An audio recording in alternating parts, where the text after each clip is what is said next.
ശരിക്കും ഇളക്കി കൊടുക്കുക. അത് കഴിഞ്ഞിട്ടുണ്ടെങ്കിൽ നമ്മുടെ കാറ്റലിസ്റ്റ് റെഡിയാക്കുന്ന കാര്യങ്ങൾ നമുക്ക് നോക്കാനുള്ളതാണ്. നമ്മുടെ പൊട്ടാഷ്യം അയോഡൈഡ് നമ്മളൊരു ബക്കറ്റിൽ വെള്ളം എടുത്തിട്ട് ആ ബക്കറ്റിലാണ് മിക്സ് ചെയ്തെടുക്കുന്നത്. അപ്പോൾ മൊത്തം 4 ചെപ്പാണ് നമ്മൾ ഇട്ട് കൊടുക്കുന്നത്. അതായത് 400 ഗ്രാം, ഒരു ചെപ്പിൽ 100 ഗ്രാം വരുന്ന രീതിയിൽ. അപ്പോൾ നമ്മുടെ 4 ചെപ്പ് നമ്മൾ ഇതിലേക്ക് ഇട്ട് കൊടുക്കുകയാണ്. നമ്മുടെ അയോഡൈഡ് ഇട്ടത് നല്ലോണം ഇളക്കി കൊടുക്കണം. തരിതരിയായിട്ട് കിടക്കണോണ്ട് ഇളക്കിയില്ലെങ്കിൽ മര്യാദയ്ക്ക് ഇളകില്ല. അപ്പോൾ നല്ലോണം ഇളക്കി കൊടുക്കാം. അപ്പോൾ നമ്മൾ നേരത്തെ ഇട്ട പൈപ്പ് ഇട്ട് ഇളക്കി കഴിഞ്ഞിട്ടുണ്ടെങ്കിൽ റിയാക്ഷനൊക്കെ ഇപ്പോൾ തന്നെ നടക്കും. അതുകൊണ്ട് നമ്മൾ വേറൊരു വടിക്കഷ്ണം എടുത്തിട്ട് വേണം ഇളക്കാനായിട്ട്.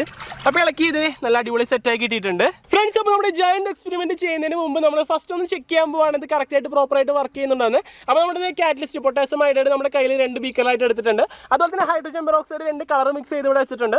അപ്പോൾ നമ്മുടെ എക്സ്പെരിമെന്റ് നമുക്ക് ചെയ്ത് നോക്കാം. അപ്പോൾ ഇത് സേഫ്റ്റിക്ക് വേണ്ടിയിട്ട് ഗൂഗിൾസ് ഇട്ട് കൊടുക്കാം ഫ്രണ്ട്സ്. അപ്പോൾ നമ്മുടെ എക്സ്പെരിമെന്റ് നമ്മൾ സ്റ്റാർട്ട് ചെയ്യാണ്. അപ്പോൾ ഇത് 2 ബീക്കറിലുള്ളത് എടുത്ത് നമ്മൾ ഒഴിച്ചു കൊടുക്കാം. അയ്യോ പൊന്തിയില്ലല്ലോ, എന്ത് പറ്റി?